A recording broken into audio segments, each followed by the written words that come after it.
queridos irmãos, meu nome é Rafaela e eu tô aqui para falar com vocês de uma coisa bem legal que tem me ajudado muito, principalmente agora, que é o Evangelho no Lar. O Evangelho no Lar foi uma prática trazida pelo Cristo e não precisa de muita coisa, só muito amor no coração e respeito àqueles que estão no nosso lar. Geralmente, eu faço uma vez por semana. Então, eu escolhi um dia na semana e um horário. E procuro seguir esse dia e horário de fazer meu evangelho, esse estudo. E esse horário é interessante porque é um horário que as chances de eu ser interrompida é muito pequena. Tá? Eu trago uma jarra de água para ser fluidificada, energizada. Ela pode estar cheia, ela pode estar meio vazia, né? Não importa, pode ser aberta ou fechada, pode ser colorida ou opaca, não importa. O que importa é uma água potável, né? Que vocês possam beber, que ela vai receber essa energia no final do evangelho, tá? Para começar a reunião, coloquei uma musiquinha de fundo suave e costumo fazer uma leitura edificante com pequenos trechos, tipo do Minuto de Sabedoria, Fonte Viva, que são mensagens do Evangelho do Cristo que Emmanuel pegou e discorreu sobre eles. E são lições pequenas e com bons ensinamentos. Jesus no Lar, que também fala e nos dá várias dicas de Jesus. Mas, Rafaela, e se eu não tiver nada disso? Não tem problema. Faça uma leitura edificante, uma mensagenzinha de otimismo. Não tenho acesso a nada disso. Faça uma oração de coração, elevando o seu pensamento ao alto, buscando calma, harmonia. Chame todas as pessoas da casa para fazer esse momento com você. Não obrigue ninguém, porque é um momento de paz.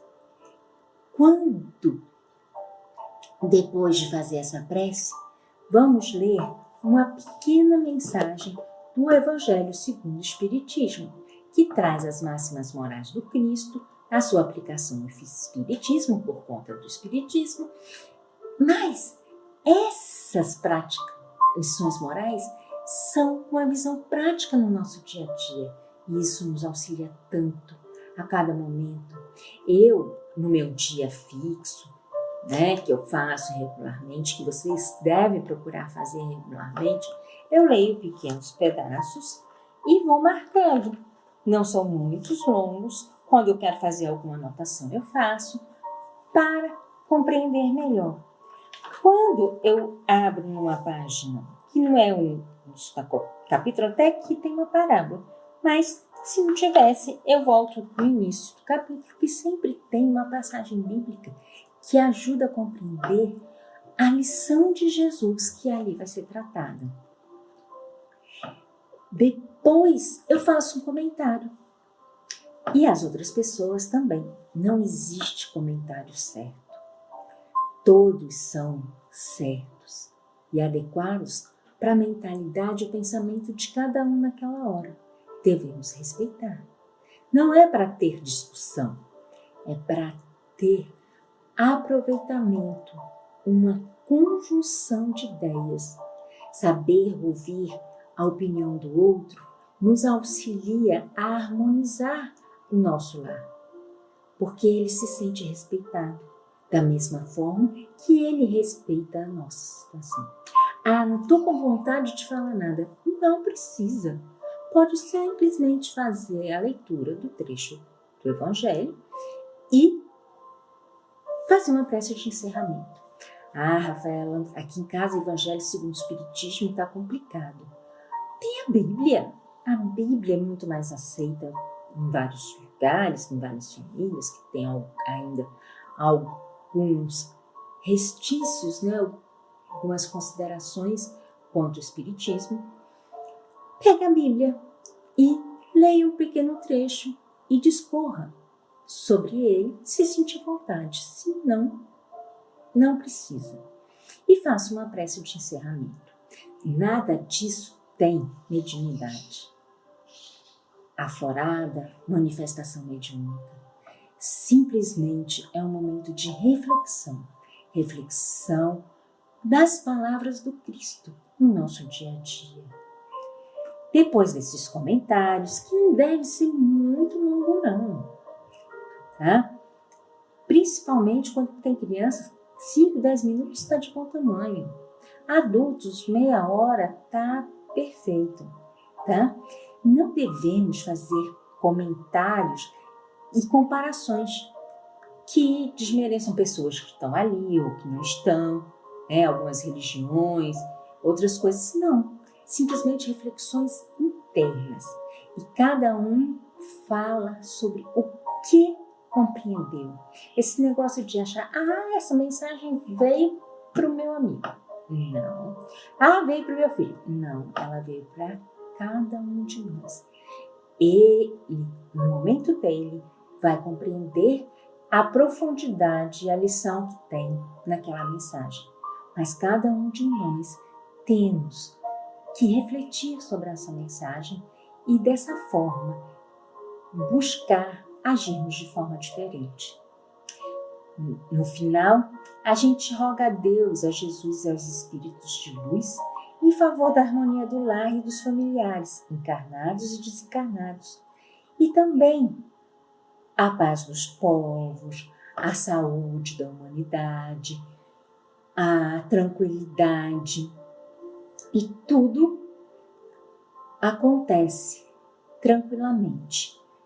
No final, tem uma prece de encerramento que nós agradecemos também essa oportunidade de refletir sobre os ensinamentos de Jesus. Dessa forma, o Evangelho no Lar é algo muito simples, né? Não precisa de muita coisa. Uma passagem da Bíblia é uma passagem do Evangelho. Uma palavra de otimismo, prece e paz, harmonia e respeito entre os participantes. Isso faz toda a diferença. E por falar nisso, foi isso que aconteceu com Jesus na casa de Simão Pedro.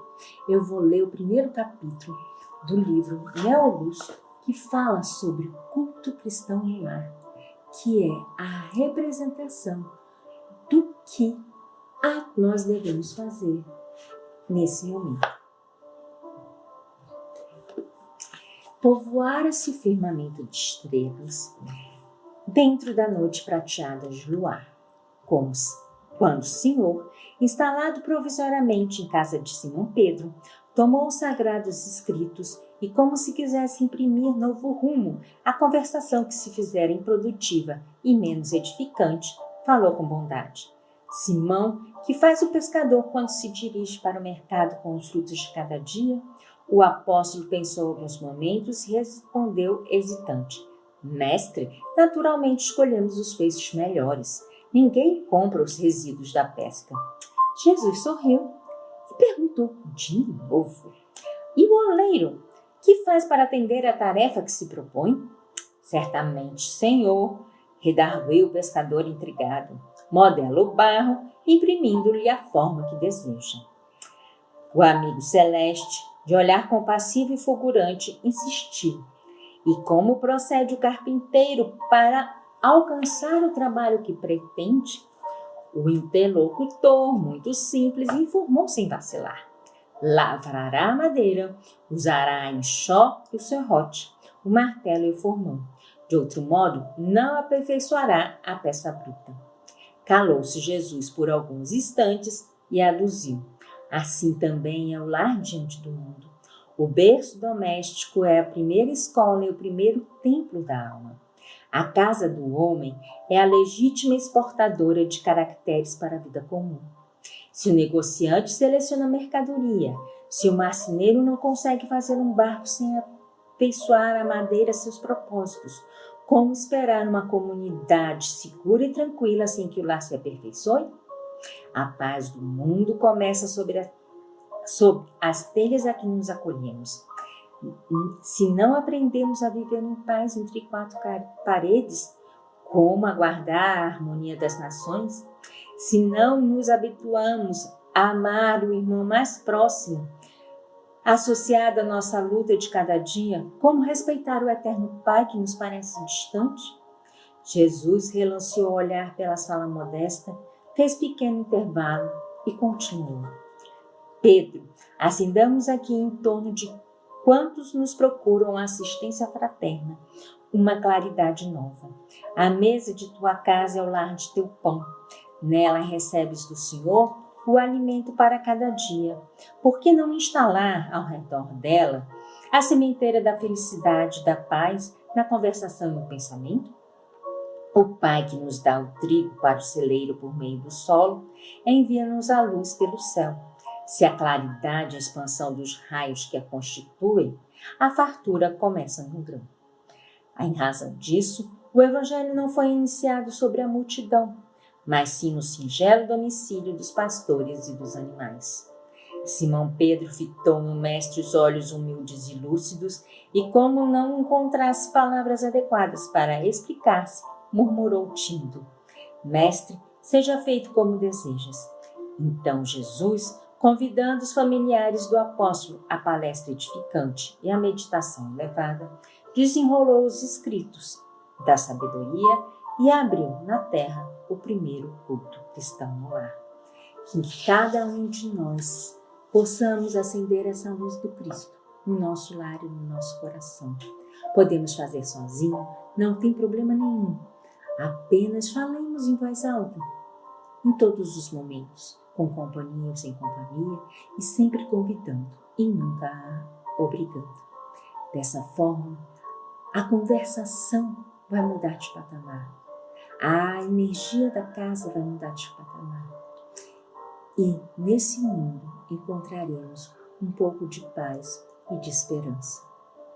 Assim, meus amigos, não tenham preocupação. Minha prece não é tão bonita. Não tem problema. Seja de coração. Eu não sei interpretar esses textos tão lindos. Não tem problema. Aprenda. Aos poucos você vai começar a se sentir confortável de fazer os seus comentários. Não é necessário para o aprendizado. O mais importante é a persistência nessa prática divina. E nesses momentos de mais angústia, abra o Evangelho aleatoriamente. Faça aquele estudo para te acalmar o coração e proporcionar mais paz no mundo, pois a paz, como o texto de Jesus, começa entre quatro paredes. Até a próxima, meus queridos, tá? E muita luz e muita lição do Cristo nas nossas vidas, que isso traz uma transformação enorme nas nossas vidas.